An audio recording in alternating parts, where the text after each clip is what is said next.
சொல்றது நான் பாத்துட்டே இருக்க ரொம்ப பண்ணிருக்கீங்க. அடே அடிச்சு வச்சுக்கோங்க.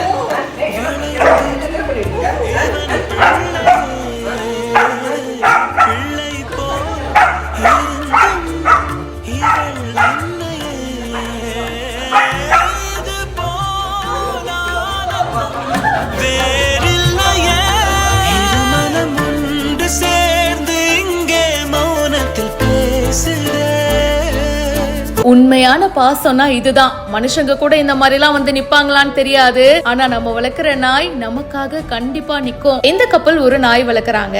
இவங்க வந்து சும்மா சண்டை போடுற மாதிரி போடுறாங்க. பயங்கரமா சண்டை போட்டு கத்தி அவங்கள அடிக்கவும் போறாரு. என்னது அம்மாவை அடிக்கிறாரா அப்படின்னு சொல்லி அவங்க வளர்க்குற டாக் செம்ம டென்ஷன் ஆயிடுச்சு. சோஃபால எகிரி குதிச்சு தன்னோட அம்மாவை ப்ரொடெக்ட் பண்ண ஆரம்பிச்சிடுச்சு. எதுக்கு இப்போ இப்படி கத்துறீங்க அடிக்கிறீங்க, அப்படிலாம் நீங்க அடிக்க கூடாதுன்னு தன்னோட அம்மாவை எந்த அளவுக்கு ப்ரொடெக்ட் பண்ணணுமோ அந்த அளவுக்கு பாத்துக்குதுங்க.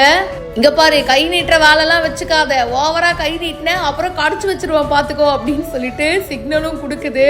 ஆனா அவரு விடுற மாதிரி இல்லையே, அடிக்கிற மாதிரியே வந்து ஒரு பக்கம் ஆக்டிங் பண்ணிட்டு இருக்காரு. அந்த நாய் எந்த அளவுக்கு பாசம் காட்டுது அப்படின்றத பாக்குறதுக்கு அந்த பெட்டாகும் நோ இப்படிலாம் பண்ணக்கூடாது, அவங்க மேல கை வைக்க கூடாதுன்னு சொல்லிட்டு தன்னுடைய வளர்ப்பு அம்மாவை அந்த அளவுக்கு பாசம் காட்டி ப்ரொடெக்ட் பண்ணுதுங்க. இந்த வீடியோ பார்க்கறதுக்கே ரொம்ப எமோஷ்னலா இருக்கு.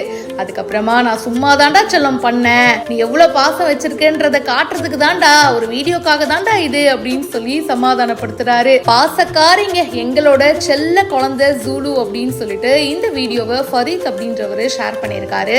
இதை பத்தி உங்களுடைய கருத்து என்ன? அதே மாதிரி நீங்களும் பெட் அனிமல்ஸ்லாம் வளர்த்துருக்கீங்களா? கமெண்ட் பாக்ஸ்ல மறக்காம ஷேர் பண்ணுங்க.